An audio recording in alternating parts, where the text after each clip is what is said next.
Aujourd'hui, je souhaite aborder un sujet qui vous a toujours occupé l'esprit. Pourquoi tant d'êtres éveillés n'apprécient-ils pas fêter leur propre anniversaire? L'avez-vous déjà remarqué? Cette étrange mélancolie qui surgit dans les jours précédant la date, une légère tristesse, comme si le monde entier se préparait à festoyer, tandis qu'intérieurement, vous ne désiriez que le calme. Alors que l'entourage s'affaire avec les ballons, les photos, les étreintes et les sourires, l'élu se recueille. Il perçoit que ce jour recèle une profondeur que les autres ne saisissent pas. Sans en comprendre pleinement la raison, il sait seulement qu'il ne souhaite pas être présent. Mais s'agit-il d'une simple phase ou existe-t-il une cause spirituelle cachée derrière cette sensation? Aujourd'hui, nous allons explorer ce mystère. Comprenons pourquoi l'anniversaire, symbole de joie pour beaucoup, peut représenter pour l'élu le silence de quelque chose de bien plus vaste et ancien. Les élus perçoivent le temps différemment. Ils ne le voient pas comme une ligne droite ponctuée de dates et d'obligations, mais comme une succession de passages traversés par un but. La date de naissance n'est pas pour eux que le début de la vie physique. C'est une signature énergétique, l'instant où l'âme s'est connectée à ce plan et a accepté le fardeau et la mission qu'elle porte encore. Ainsi, l'anniversaire n'éveille pas la légèreté, mais l'introspection. Car à un certain niveau, l'élu ressent que ce jour ne lui appartient pas seul. C'est le souvenir d'un pacte spirituel conclu il y a longtemps. Comme si une vieille mémoire, quelque chose de sacré, résonnait en lui à l'approche de cette date. Tandis que le monde festoie, l'élu éprouve un besoin viscéral de se recueillir, de se taire, de décrypter le message de l'univers. Ce n'est ni froideur ni rejet, c'est le langage de l'âme. L'élu sait que cette date est trop symbolique pour être banale. Elle marque plus que la naissance d'un corps. Elle symbolise le retour d'une mission, le redémarrage d'un but, le souvenir de sa véritable identité. Nombre d'élus disent ressentir un malaise, une mélancolie avant leur anniversaire. Comme si une part d'eux murmurait « Tu as déjà vécu cela ». Et c'est vrai, leur esprit se souvient. Même si la raison ne comprend pas, l'esprit se souvient d'autres cycles, d'autres vies, d'autres commencements. Cette mémoire affecte tout, l'énergie, l'humeur, la façon de se percevoir. Voilà pourquoi l'élu préfère le silence. Alors que les autres célèbrent l'écoulement du temps, lui réfléchit au sens véritable de sa présence, à sa raison d'être, à ce qui reste à accomplir. Peut-être est-ce la raison pour laquelle l'anniversaire est devenu pour lui une date quelconque. Ce sentiment que beaucoup confondent avec de la tristesse ou de l'indifférence est en réalité l'un des signes de l'éveil spirituel. Car l'élu a compris, consciemment ou non, que le temps humain n'est que l'ombre du temps divin et que les réjouissances de ce monde ne vibrent pas toujours à l'unisson de son âme. Mais une raison plus profonde se cache derrière cela. Quelque chose que peu perçoivent, mais qui explique cet inconfort, cette distance émotionnelle envers les célébrations. L'élu, contrairement à la majorité, voit le temps d'une manière incomprise du monde. Pour lui, le temps n'est pas ce que les horloges indiquent, ni ce que les calendriers annoncent. Le temps dans sa vision spirituelle est énergie, mouvement et expansion de la conscience. Alors que les gens comptent les années de vie, l'élu compte les cycles d'apprentissage. Il réalise que le temps ne passe pas, il se transmute. Et cette perception change tout, y compris sa vision de son anniversaire. Avez-vous remarqué qu'après l'éveil, le temps semble différent? Les jours deviennent plus denses, les heures plus courtes, chaque expérience portant un poids accru. C'est comme si l'âme, en s'éveillant, commençait à quitter l'illusion humaine du temps. Elle cesse de suivre l'horloge du monde pour suivre l'horloge divine. C'est précisément pourquoi les anniversaires perdent leur charme traditionnel. Pour l'élu, le vrai temps se mesure par l'âme, non par le calendrier. Ce n'est pas une année supplémentaire qui compte, mais l'évolution depuis le dernier éveil, le nombre d'ombres affrontées, la quantité de lumière incarnée. L'élu sait, sans savoir comment, que le temps terrestre est illusoire. Le corps vieillit, mais l'âme non.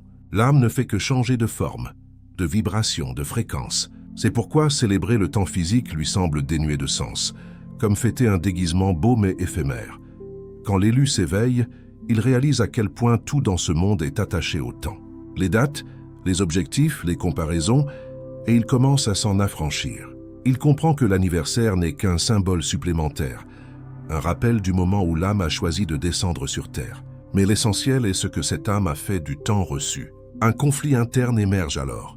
Alors que le monde déclare « c'est ton jour, célébrons », l'élu murmure « c'est ton jour, médite ». Ce contraste crée cette étrange mélancolie, un mélange de gratitude et de tristesse. Heureux d'être en vie, il ressent simultanément le poids d'évoluer, dans un monde qui mesure tout par l'âge et non par la sagesse. L'élu ne s'attache pas au chronologique, car il vit le temps de l'âme, qui ne se mesure ni en jour ni en heure. Quand il l'a réalisé, les rituels humains, les obligations commémoratives et sociales perdent leur éclat, non par orgueil, mais parce que sa conscience s'est élevée.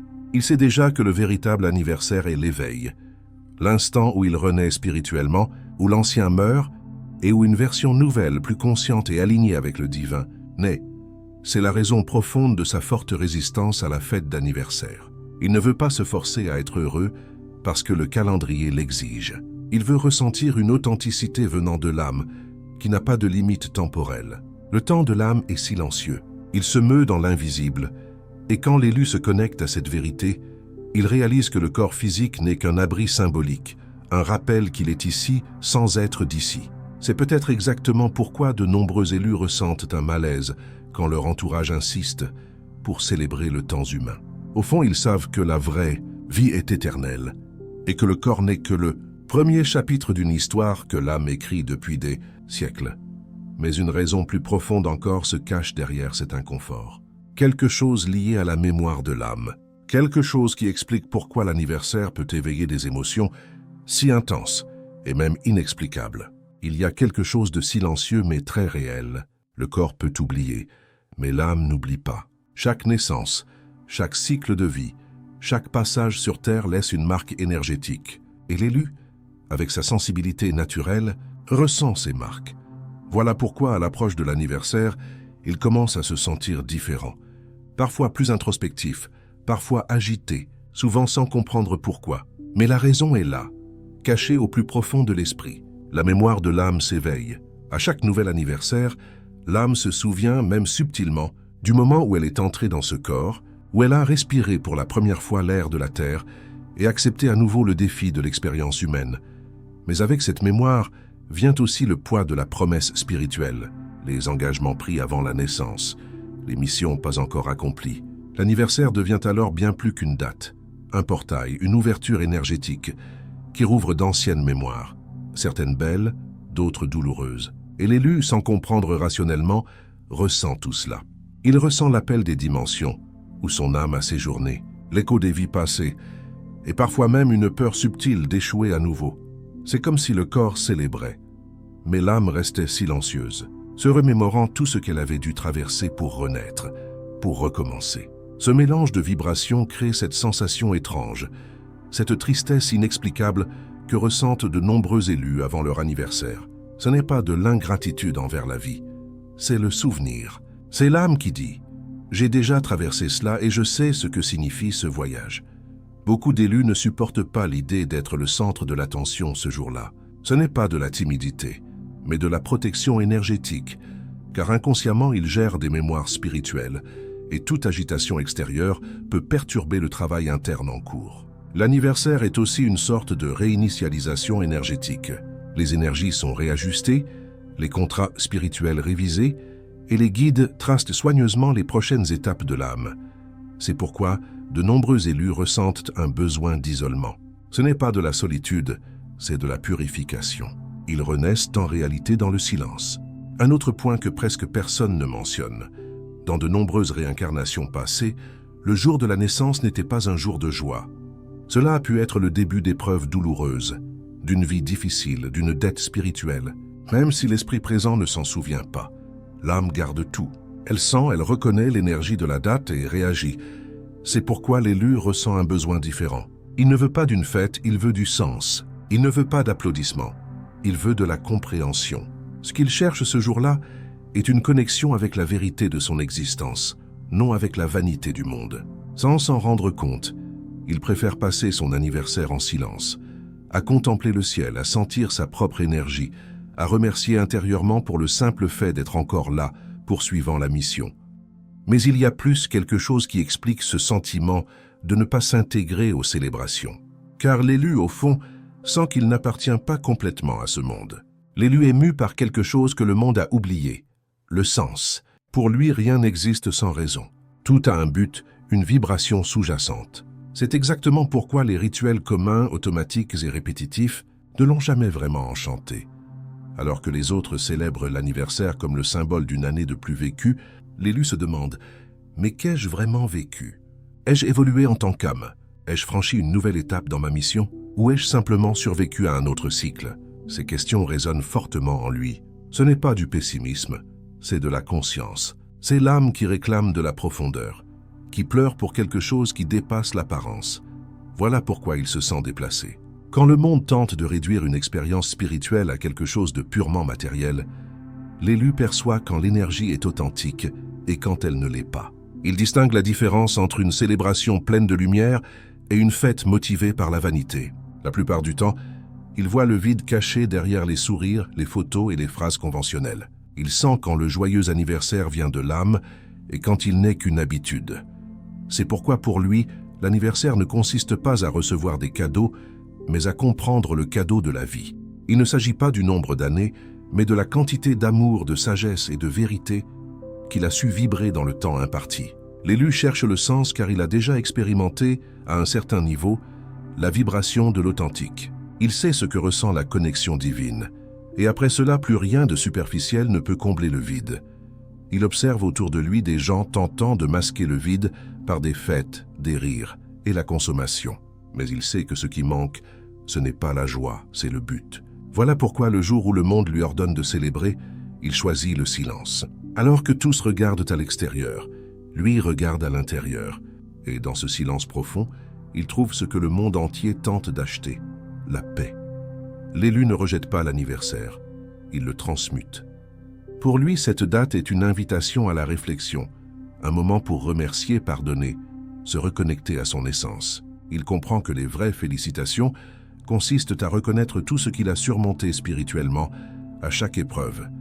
Comment il a réussi à maintenir la lumière allumée, même quand tout semblait sombre. C'est exactement ce qui le différencie. L'élu ne cherche pas la reconnaissance, il cherche le sens. Il ne veut pas simplement une année supplémentaire, il veut plus de conscience. Il ne veut pas d'applaudissements, il veut de la connexion. C'est dans cette quête silencieuse qu'il se détache progressivement des rituels du monde. Alors que tous célèbrent la date de leur naissance, l'élu cherche à comprendre pourquoi il est né. Et c'est une différence fondamentale.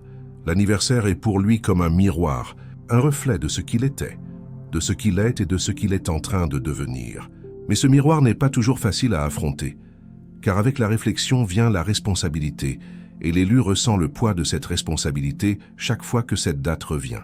Alors, au lieu de célébrer, il cherche la retraite. Au lieu du bruit, il choisit l'introspection, car pour lui, la signification de l'anniversaire n'est pas dans les bougies, mais dans la flamme qui brûle encore en lui, le feu intérieur qui le maintient ferme sur son objectif. Mais ce besoin de réflexion et de recueillement a une raison plus profonde encore, car l'anniversaire éveille aussi le poids de la mission. Ce sentiment d'être constamment appelé par quelque chose de plus grand, que le monde ne comprend pas. Avez-vous déjà senti qu'à certains moments, les plans physiques et spirituels se rapprochaient, et que pendant un bref instant, vous pouviez toucher l'invisible? Les élus vivent cela plus souvent qu'ils ne l'imaginent. Ils vivent entre deux mondes, le terrestre et le divin. Et ce pont n'est pas toujours facile à maintenir. Quand l'élu s'éveille à sa véritable nature, il commence à réaliser que des messages sont partout, dans les sons, les odeurs, les sensations soudaines, même dans des éclairs de souvenirs n'appartenant pas à cette vie. Ce sont des messages codés venant de l'autre côté, comme si l'univers l'entraînait à percevoir le langage caché de l'âme. À ce stade, beaucoup commencent à rêver éveillés. C'est un phénomène courant, une harmonie entre l'esprit conscient et la réalité spirituelle. L'élu commence à voir des scènes ou des visages qui lui semblent familiers, sans savoir d'où ils viennent. Le subconscient lève le voile entre les mondes, permettant à l'invisible de toucher le visible. Il est donc fréquent que l'élu expérimente des décalages temporels, comme si l'horloge ne suivait plus le même rythme. Parfois, la journée passe trop vite, d'autres fois, le temps semble figé. Cela arrive parce que son énergie vibre à des fréquences différentes et le temps, illusion physique, ne peut plus la suivre précisément. Ces moments de confusion ou de désorientation sont en réalité des ajustements énergétiques. Le corps tente de s'adapter à une conscience qui voyage désormais entre les dimensions. Beaucoup décrivent cette phase comme un état entre le sommeil et la veille, une impression d'être présent et absent simultanément. Et c'est exactement là que la mission commence à se révéler. L'élu réalise qu'il peut traverser ces portails de conscience pour chercher des réponses, des guérisons et des directions. Il commence à comprendre que les rêves sont plus que des expériences nocturnes. Ce sont des cours spirituels et des rencontres avec des âmes de haut rang. Mais un défi apparaît. Plus il devient sensible, plus il devient vulnérable aux attaques sur son champ spirituel. L'élu doit apprendre à discerner ce qui vient de la lumière et ce qui tente de brouiller sa perception. Le monde invisible est vaste et toute voix qui se manifeste n'est pas divine. C'est pourquoi la foi et la connaissance de soi deviennent ses armes les plus puissantes. L'élu qui fait confiance à sa lumière intérieure ne se perd jamais en chemin. Il comprend que sa connexion avec le divin ne dépend pas de grands rituels, mais de la pureté de son intention et de la force de son cœur. Et quand il accepte enfin sa double nature humaine et céleste, il commence à marcher légèrement parmi les mondes, comme quelqu'un qui a appris à danser entre le ciel et la terre. C'est à ce point du voyage que l'élu réalise que la réalité n'était pas limitée à ce que les yeux voient. L'étape suivante dépasse l'entendement humain. Il arrive un moment dans le parcours de l'élu où le bruit du monde commence à s'estomper. Les opinions, les jugements et même les doutes qui pesaient sur l'âme semblent perdre de leur force, comme si l'univers réclamait le silence, car quelque chose de sacré s'apprête à s'éveiller en eux. C'est la phase du don intérieur. Elle n'arrive pas avec des feux d'artifice, ni une fanfare extraordinaire. Elle émerge subtilement, tel un vieux souvenir refaisant surface, une intuition plus claire, une paix inexplicable. C'est l'esprit qui reconnaît son propre potentiel divin. L'élu commence à sentir quelque chose brûler en lui, mais ce n'est pas un feu ordinaire. C'est une flamme douce et persistante qui le réchauffe intérieurement, même dans les jours les plus sombres. Cette flamme est le don spirituel et chaque élu possède le sien, non pas comme un talent mondain, mais comme une signature spirituelle connectée directement à la source divine. Certains le ressentent comme le don de la parole.